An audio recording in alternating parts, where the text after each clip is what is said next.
Welcome to DisplayBT.com. Today we are going to introduce the process of printing the etching paste on ITO film for resistive touchscreen. First, prepare the steel mesh and debug the program of the machine. Second, place the steel mesh onto the machine, adjust it to the proper position, and fixate it.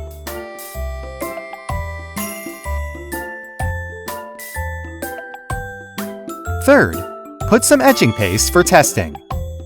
Fourth, print ITO film with protection film for testing. Fifth, make ITO film in the proper position and officially print the etching paste. Sixth, it is ready, and dry it in the oven.